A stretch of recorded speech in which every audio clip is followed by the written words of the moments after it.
Hello, this is Wayne Rivers at the Family Business Institute. Thanks for tuning in. As always, please click on our social media icons. We appreciate that. And let us have the benefit of your thinking in the comments section. In our blog this week, I want to talk about plans are useless, but planning is indispensable. Okay, so why is this important? This is a paradoxical statement. Plans are useless, but planning is indispensable. So I want to explain the paradox, and I want to present at least 4 unassailable reasons why planning works. Okay, so let's get to that. So this is a quote from Dwight Eisenhower as president, or even I think at the end of his presidency, he's reflecting back on his military career, and he said, in his experience, plans are useless, but planning is indispensable. So, what did he mean by that? Because even the best plans can't anticipate everything, right? I mean, emergencies by definition are things for which you didn't plan. The current world pandemic, none of us planned for it, and it's certainly thrown a kink into how most of us do business. So our plans are quite elaborate, and we've been doing them for 15 or 20 years, but nobody saw this coming, I can tell you that. So we've had to react, and that may help explain the paradox. So if planning is useless, if plans are useless but planning is indispensable, why plan at all? I have a friend who, before MMA was a real thing, he was kind of in a quasi-MMA fighting league, and he said, yeah, that's absolutely true, but that's part of training. That's part of practicing. You will get popped in the mouth. And only through practice and training will you know how to react and what to do in the event of a crisis like that. You can't talk about it. You can't explain to somebody what it's like to feel physical pain from getting punched. So you have to go through it. You have to live through it through your training and practice so that your body and your brain will know how to react. And it makes perfect sense if you think about it that way. Can you imagine being in the current crisis without a plan?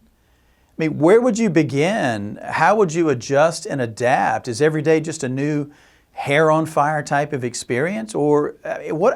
I just don't, I can't even imagine what people are doing. So I want to talk about the 4 benefits of planning that are easy for me to pick out. You can probably think of a few more. The first thing is, again, back to Eisenhower.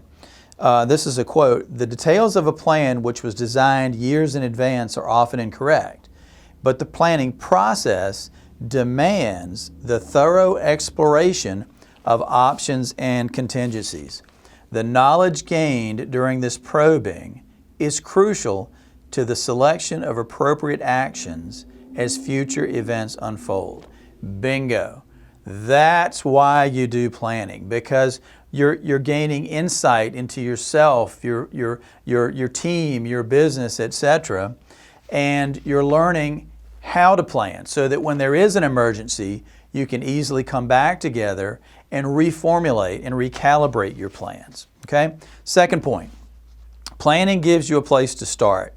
I can't even imagine how you'd work intelligently in the current situation without having a previous plan in place.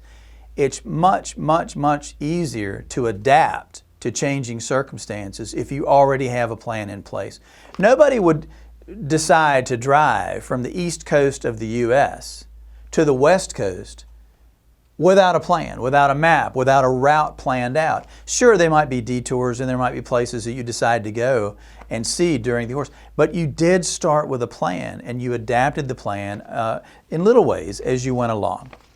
The third advantage of planning is it provides clarity, vision, and direction for your team. It aligns the people on your team.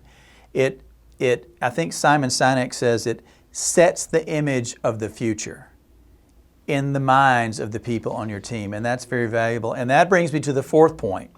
This is the most important point. It gives your team practice. Planning gives your team practice, collaborating and working together, thinking together, challenging each other, requiring each other to defend ideas and things like that. It's the process of planning. It's not the 3-ring binder you get, the 3-inch 3-ring binder filled with graphs and charts and diagrams and flowcharts. It's not that. It's the process of planning that's valuable. It's the process of getting the best minds in your company together and planning as a team for good times and bad, and for adjusting the plans as you go. If you've never practiced planning together as a team, can you imagine how disjointed and ineffective it would be once you finally did? The irony of contractors, and contractors obviously is our biggest audience, the irony of contractors is they don't do anything.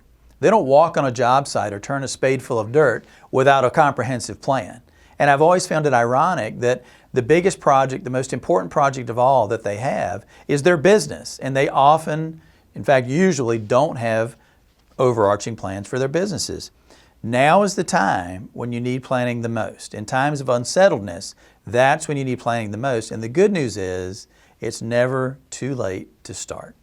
This is Wayne Rivers at the Family Business Institute. Thank you.